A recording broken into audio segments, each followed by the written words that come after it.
Hello everyone, welcome to KK4Z. My name is Scott and I'm going out on another camping trip. This will be really kind of the second one of the year. The first one was Winter Field Day, but I'm going up to Cloudland Canyon State Park hoping to have a good time. Got new stuff to fool with, and I'll see you out there. I'm going to probably operate CW FT-8. The radio du jour is going to be the Yaesu FT-710 Field. Again, part of a long-term review. And I'm just going to go. I'm not going to have a hardcore, run it hard sort of weekend, but just going to have some fun and get away for a couple days. So we'll see you out there.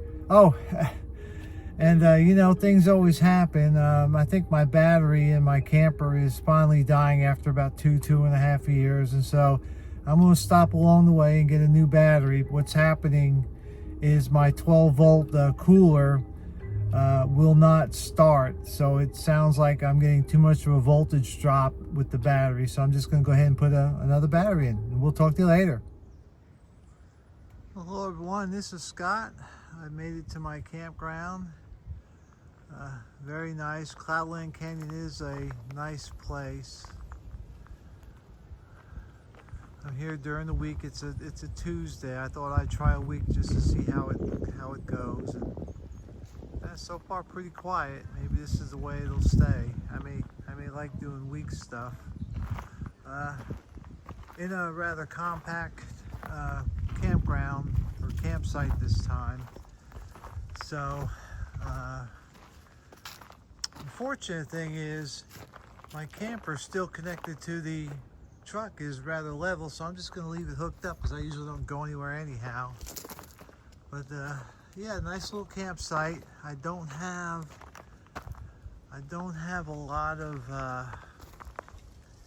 antenna room. As you can see, there's pathways here and there, and so what I'm going to do is I'm going to use my old standby, my 28.5-foot vertical with a 17-foot counterpoise, and it works well. I do bring on average 3 or 4 different types of antennas, so I can bend to the environment I'm in. But this is pretty nice. All right, I'll check back later once I get everything set up. Alrighty, back again. Finally got things set up. Again, my antenna today is my venerable 28.5-foot random wire antenna. Inside today, I'm running the Yaesu FT-710 Field, running at about 25 watts. I do have my paddle set up. I'm currently running some FT-8. I figured what I would try and do is I would run FT-8 today and maybe this evening, and then tomorrow I'll maybe do some CW stuff. I'm just not sure. I haven't done a lot of CW lately, so I'm a little rusty, but I did need to take this radio out and do some FT-8 with it. So continuing to work with it. It's still not a bad radio. Still not my favorite, but still not a bad radio. There's things about it I like. Band conditions are not that good, so it'll be an interesting weekend. I do plan on doing other things besides playing on the radio, and I'll talk more about that later. Anyhow, that's all for now. This is Scott, the 73s. Alrighty, well, back again, and I made 15 contacts on FT-8. That's good enough for an activation for today. In about an hour and a half, it'll be tomorrow, and I need to make 10 or 15 more. I will probably do those on FT-8 and then maybe switch to CW either later tonight or tomorrow. But I am doing other things besides just getting on the radio. If you notice today, I have the FT-8 software here and I have AC log here. I use AC log, or I've been using AC log for a good couple years now, and it has been my go-to app for logging. Hammers has recently come out with Hammers Pro, and I want to try that. However, a current, and I'm sure they'll fix it, a current pitfall is I cannot use the FT-8 software with hammers. They don't have the interface yet. With AC log, you click a checkbox or two checkboxes and boom, you're in. I'm hoping they'll fix that, because from what I've seen about Hammers Pro, and I played with it at home a little bit, I like it a lot. It's lightweight, it's not overly complicated. It really fits what I like to do, especially when I'm out in the field. And so I'm hoping they address that. I am going to try it with CW probably tomorrow to see how that part goes. But what I really want, because the two modes I use mostly when I'm out doing POTA, is CW and FT-8. I'm not a sideband guy. I don't get on sideband that often. And so, but what else what I like about Hammers Pro is it lets me use my Mac, my iPhone, my iPad, my Windows machine, and it syncs it all together. I think that's really cool. That's its best selling point right now to me, is being able to do that. If they add the FT-8 functionality, I'm in 100%. So it's not a bad app. Like I said, I got in there, I made a template, and I'll show it tomorrow when I get on it. But it is what it is. So hopefully they'll fix it. All right, so moving along, one of the things or two of the things I wanted to show you about the 710 are what I call little niggles, and one is the volume control. See, it goes up real good, but when you turn it down, it cuts off. See, it cuts off there, but I still have about a quarter, a little less than a quarter of a turn with nothing. And often that level, especially when I'm doing FT-8, is still a little too high for me. I just like to barely be able to hear it. And on this radio, it just cuts off. And see, I got all this left before it cuts back on again.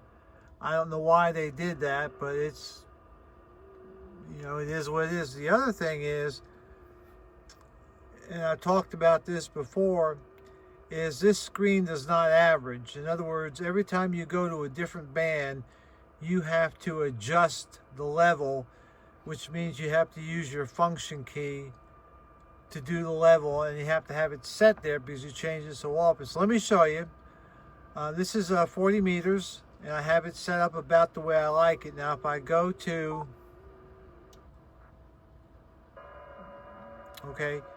if I go to 20 meters, you can see it's way more than I want, and so I have to manually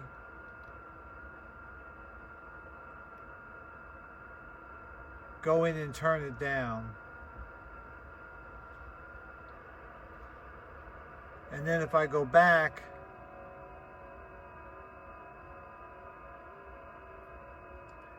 now if I go back to 40 meters, see, you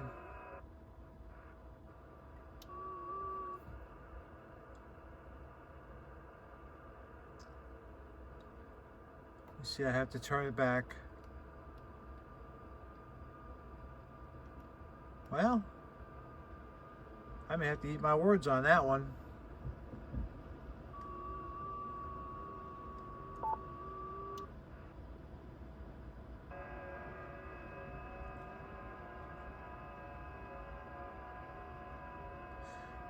Well, they fixed it a little bit. I tried it before and it didn't seem like it was working, but I have to eat my words, and it looks like Yaesu fixed this part of it, where it is now remembering your settings per the band. If you look at on 20 meters, I have it set at about 0. And then if I go down to 7 meters,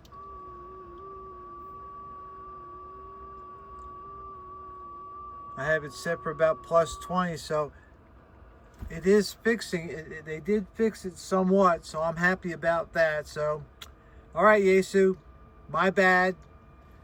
you're good. So at least a couple of things that I had trouble with the last time I used the radio, they fixed at least a couple of them. So that's a good thing. But if the band conditions change, I do have to go back in and then readjust that level, maybe plus or minus a couple from where it was the last time. On my iComs, it just averages. I don't even have to mess with it. So, and the other thing that is different is if I want to change the power level, I have to go into here and then I have to hit power and then I can adjust it. Right now I got about 30 watts. And now if I need to change my level again, I have to go back in and then hit the level and then go back out. Just extra push buttons. Another thing is the filtering is different than on the iComs. The iComs have the passband tuning where you just grab the knob and twist it to make your adjustment. With this, if I want to shift it, I have to go here, then I have to hit the shift, and then I can change it and then get back out of it and then wait for it to disappear. Or if I want to change something, if I want to change the width, I go the width, then I have to hit it, then I can change the width and then get back out of it. Whereas with the iComs, I can just grab the passband tuning knobs and just twist them. Small things, and again, if you're not a big filter changer, good. The other thing is, Yaesu only gives you 2 presets for filters. They have the normal and the narrow, and that's it. But those are my personal preferences, and again, really, it's not a bad radio. I use it and I take it to the field with me. When I'm out here, I'm not overly inconvenienced by using it. It's got a good receiver. So, anyhow, that's some of the things. One my bad, and I'm glad Yaesu is fixing some of this stuff. And this is a better radio than the first one I had, though. I'll have to admit that. All right, more later.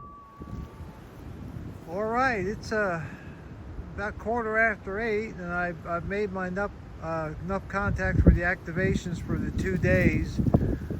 We're under a wind warning. It's been very windy out. My antenna's already collapsed itself twice. However, there is a storm watch or storm warning for tonight, and we're supposed to get rain and thunderstorms, and so I decided to do the safe thing and just lower the antenna down and then cover it with a garbage bag, because when that expandable mask gets wet, it's a pain to dry out. And so all my stuff is all nice and protected now. And then tomorrow morning, once the storm passes, I'll just raise it up again and try again. But that's it. A little bit more on some stuff later on.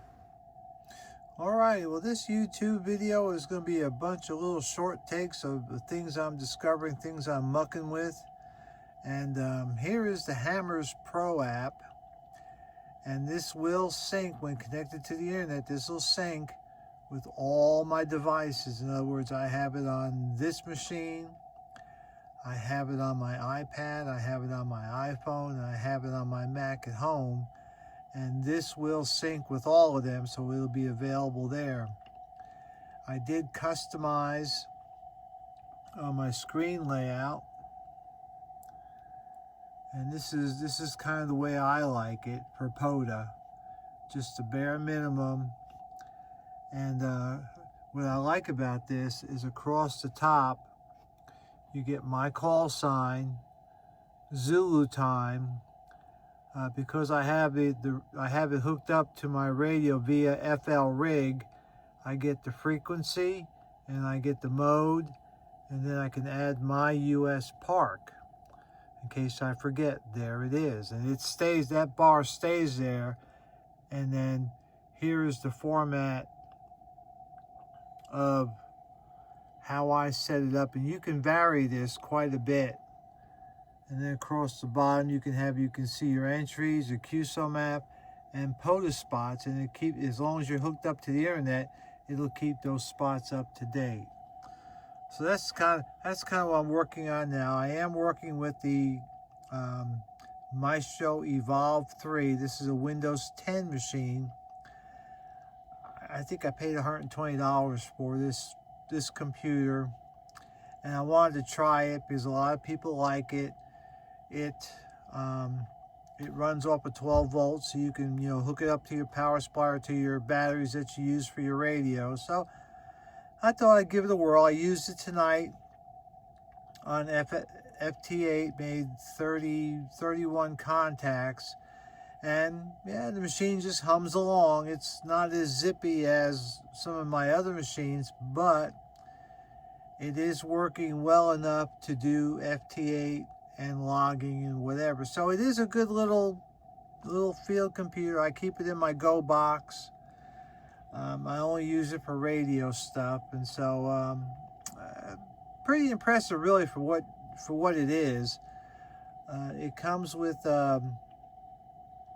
one of the cool things it comes with is, let's see if you can see it, is this over here is a SD slot, so you can put a micro SD in there, and if you are using AC log, you can tell AC log to back up your log to a different drive every time it shuts down or at a certain time period. I have mine set up that every time it shuts down, it saves a copy of the log, and it saves it to that SD card. So if this thing does crap out, I'll have most of my log. It's got 2 USB-A ports. It's got its power port over here, and this is the same size jack that's on the older ICOM radio. So if you have an older ICOM radio that still uses a power jack, your power supply will run this computer as well as recharge the radio. And then over here there is a headphone jack. Not bad. It's a Celeron processor. Again, not real zippy, but it's doing the job for what it needs to do. I'm pretty impressed with it. Talking about the FT-710, it's working as advertised.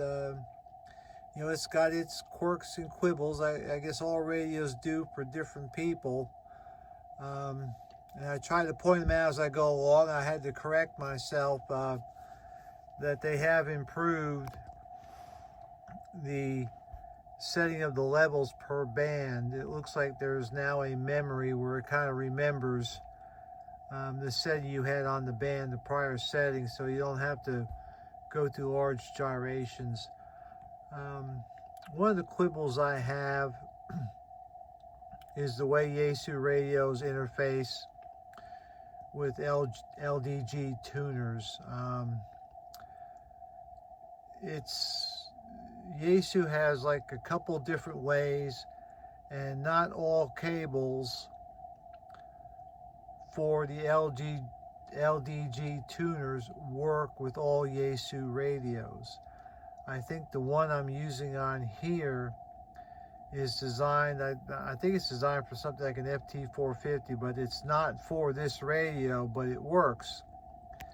And the big quibble, one of the big quibbles I have with this is when you're using an LDG tuner with your radio, you cannot use the tune button on the radio. You have to use the tune button here. And in addition, what that means is that if you're using FT8, you can't tune. You can't use the tune button that's on the FT8 app to tune your radio's antenna tuner. On the ICOMs you can. The ICOMs will do it all day long, and with the LDG tuner. with the Yaesu, every time you want to use a tuner, you have to push the tune button. You have to push it in, hold it for about half a second, then let it go, and then it'll tune like it's supposed to. And when it's done tuning, it'll go back to receive. On the Yaesus, I can use the tune button on the FT-8 app, or I can push the tune button on the radio, and it'll go through a normal tune cycle.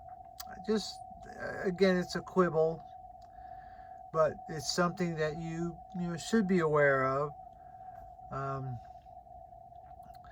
But again, I'm enjoying the radio. The radio's kind of fun. I'm enjoying it. I know I'm being kind of picky, but I'm just telling you the differences I found. Now, the radio sounds good and it hears well. I don't have issues with the performance of the radio.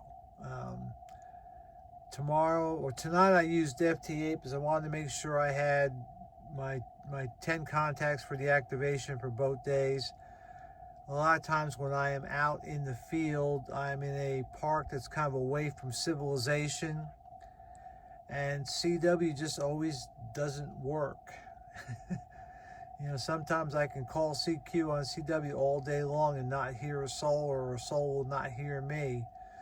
And so this evening I went and got my both days 10 contacts worth. So tomorrow I'm going to hit CW with the FT-710. I'll do some hunting, and then I'll do some activating, and then let you know how that goes. In general, like I said, it hears well. The filters work well. The CW tone on the 710 is a little harsh, and it could be a little fatiguing over a long period of time. But I think for most people, for the amount of time they'll probably spend using the 710 on CW, it's probably just fine. Again, it's just a little quibble I have. But the keyer works fine. I'm using my Bengali Expedition today. And like I said, I really kind of like the radio. I mean, it's not, I don't feel any need to hurry and trade it off. It's a keeper, I think. I'm going to continue to muck with it, and I'll swap it out with my 7300, which is now available for field duty. And I'll go back and forth, but I don't feel undergunned. I don't feel I don't feel that I'm losing any performance by using this radio over the ICOM. What I think more than anything is that there's just a few things that ICOM does a little bit better, but in general, this radio is doing everything the ICOM does. And so I know I've said it 100 times, and I'll just say it one more time. I really consider the ICOM 7300 and the FT-710 to be fairly equal in performance and usage. And so if you are a Yaesu guy, and there's a lot of you out there, then don't buy a 7300, buy the 710. If you're an ICOM guy and you like ICOM radios and been using them for years, don't buy an FT-710 and buy a 7300. I think they both really perform about equal, and the differences are minuscule. I bought the 710 for two reasons. I wanted to give a longer term test on one, and also I wanted to use a 710 that's been out for a couple years, not like the first one I had, which I really didn't like the first one. Of course, it wasn't done, but I wanted to try this again. And then plus I tend to provide technical support to a lot of hams in my club, and I wanted to be familiar with the Yaesu architecture as far as settings and controls and whatever, because we have a lot of people in the club that have Yaesu radios, and we have a lot of people that have ICOM radios, and I'm really familiar with the ICOMs, and I'm getting more familiar with the 710, and so that's really kind of why I did it. And I wanted to, really give the 710 a good shake this go around, and I'm pleased with it. I don't, there's a lot of things I like about it, and so yeah, just whatever's your fancy. But in general, my opinion is that either one will serve you well, and one isn't necessarily better than the other. So that's just my thoughts, and I'll have more tomorrow. So you all have a good night. 73, this is Scott. Well, good morning, everyone. I survived the night last night. We had high winds, or fairly high winds, and lots of thunderstorms rolling through last night. For those of you that are old enough and have watched the Disney film Fantasia, last night up here was a night on Bald Mountain. It was pretty interesting. Night on Bald Mountain is a symphony by Rimsky-Korsakov, originally written by Migorsky, for those of you that are into classical music. Anyhow, it's a rather thrilling symphony if you like it, but Disney used it in their movie Fantasia, and that's what it was like here last night. But yeah, as you can see, we could survive. I did pull my antenna down last night, and I just put it up this morning. It's still overcast, but all is well. More than likely today, later on today, I'm going to come home a little early. I'm discovering that while I like camping out overnight and I enjoy being out here, that sometimes with all the things I do and where I do them, I just don't have enough time in the day to do them all.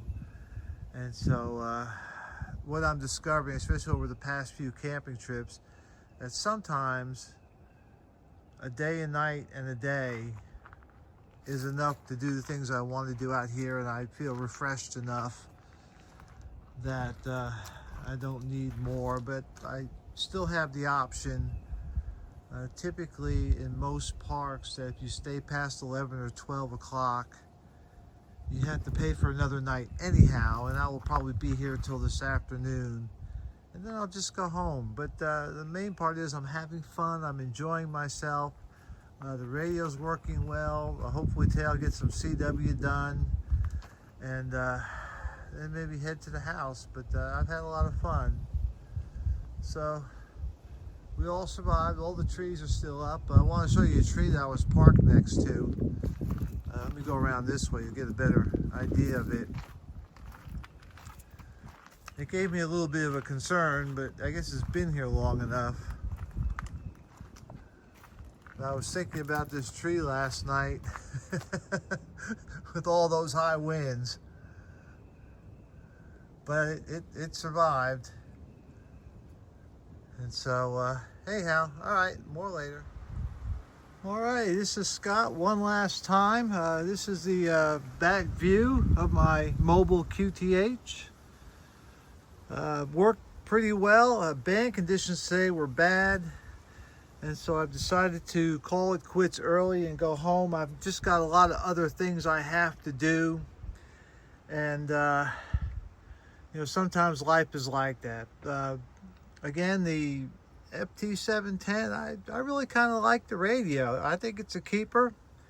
I know I talk about the niggles of it, but it is what it is. It's nothing I can't overcome, or nothing I can't just put aside. I do like the radio, and so I have fun with it, and that's what's important, is I'm having fun. If I wasn't having fun, then I consider about maybe about trading it out or selling it, but really I kind of like it, so it's gonna be with me a little while longer. And like I said, just because I talk about some of its issues, it's just to let you know the issues I found, and then you can make your own decision, whether they're important to you or not. Obviously, to me, they're not that important, but because I said I was doing a review, I did want to bring them out so that you could make your own decisions. And, I've said it probably 100 times now. If you're a Yaesu guy, hey, 710. Go for it. If you're an ICOM guy, still the 7300. I like both of them. And the more I use the 710, the more equal it becomes to me between it and the 7300. In the past, I said that I kind of prefer the 7300 a little more over the 710, but the more I use this, the more I'm kind of taking a liking to it. So, right now they're becoming about equal one to the other. So, all right, I'm going to pack up, go home. You all have a good day, and we'll catch you next time. This is Scott saying 73s.